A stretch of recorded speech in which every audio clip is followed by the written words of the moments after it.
भगवान श्री कृष्ण के समक्ष दो पिशाचों का आगमन। वैशंपायन जी कहते हैं, जन्मेजय, उन सबके पश्चात दो महाभयंकर पिशाच वहां आए, जिनके मुख बड़े विकराल थे। वे दोनों ही ऊंचे कद के थे।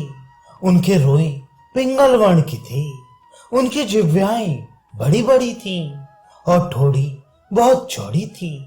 उन दोनों के केश लंबे और नेत्र भयंकर थे। वे हा हा ही करते हुए बात करते थे और मांस के पिटारी रूप शव का भक्षण करते तथा बहुत सा रक्त पीते थे। उनके सारे अंगों में दूसरे प्राणियों की आंतें लिपटी हुई थीं। वे विशालकाय थे, किंतु उनके पेट सटे हुए थे। वे लंबे और फैले हुए शूलों में पिरोए हुए नरमुंड धारण किए हुए थे और भुजाओं द्वारा जहां तहां से झुंड के झुंड मुर्दे खींचे ला रहे थे। नरेश्वर, वे दोनों पिशाच अपनी जात के अनुरूप नाना प्रकार से अट्टहास करते और भांति भांति के प्राकृत वचन बोलते थे। अपनी जांघों और पैरों की टक्कर से वे बड़े बड़े वृक्षों को भी हिला देते थे, जबड़े चाटते और दांत कटकटाते थे।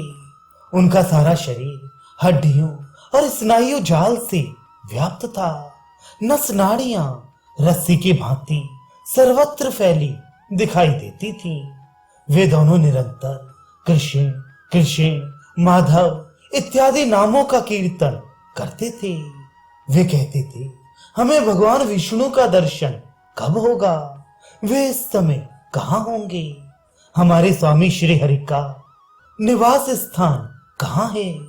हम किस तरह उनके दर्शन का प्रयत्न करें?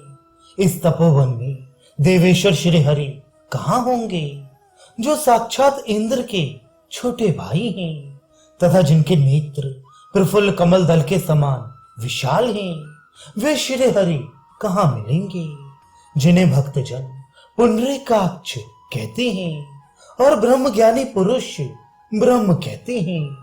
उन्हें अजन्मा एवं सर्वव्यापी परम पुरुष का दर्शन करने के लिए हम उद्यत हुए हैं।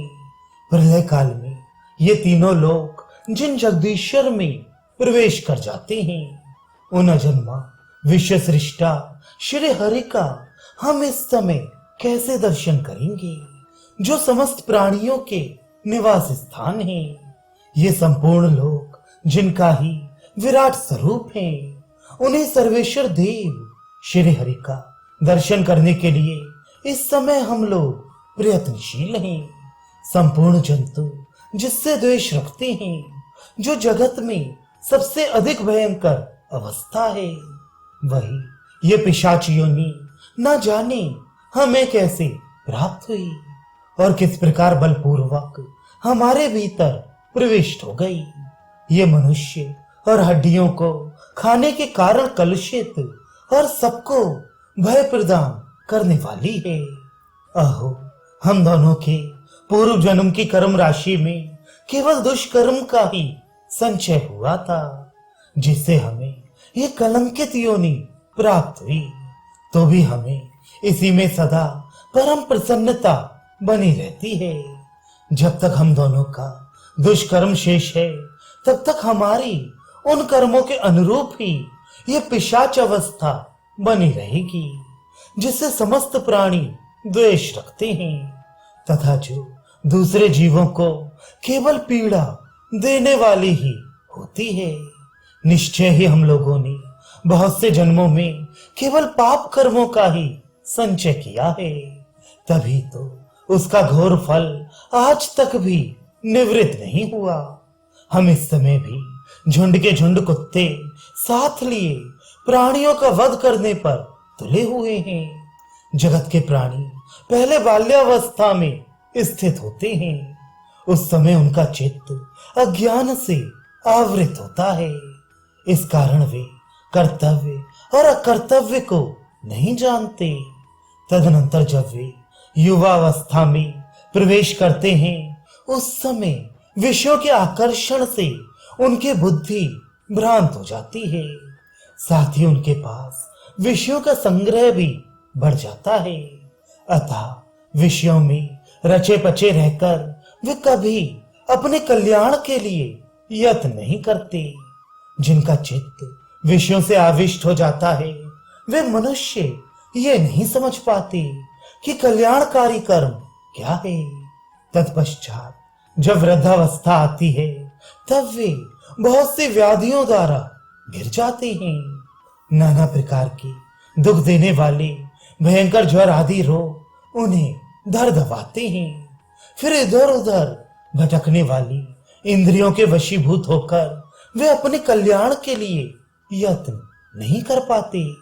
तदनंतर मृत्यु हो जाने पर वे जीव गर्भावास में आते हैं और विष्ठा एवं मूत्र की कीच से भरे हुए घोर गर्भाशय में अनेक प्रकार के दुखों से आक्रांत होकर निरंतर निवास करते हैं। इसके बाद वे उस घोर गर्भ से च्युत होकर पुनः संसार चक्र में पड़ जाते हैं। वहां भी वे एक दूसरे की हिंसा करते हुए पाप कर्मों के ही संचय में लगे रहते हैं। इस प्रकार दुखों से भरे हुए महाघोर संसार में वे अज्ञानवश सदा नाना प्रकार के पाप कर्म ही किया करते हैं। संसार की ये महत्ता बंधनकारी प्रभाव सभी प्राणियों में विस्तार पूर्वक व्याप्त है। शस्त्रों के प्रहार से तथा और भी बहुत से लौकिक उपायों द्वारा इस संसार का उच्छेद नहीं किया जा सकता। ओछी बुद्धि वाले मनुष्य इस संसार से विरक्त नहीं होते हैं। वे सोचते हैं कि मैं इस नरेश का वध करके इससे यह धन हर लूंगा, इस धन को चुराकर घर ले जाऊंगा और उसे उपभोग में लाऊंगा।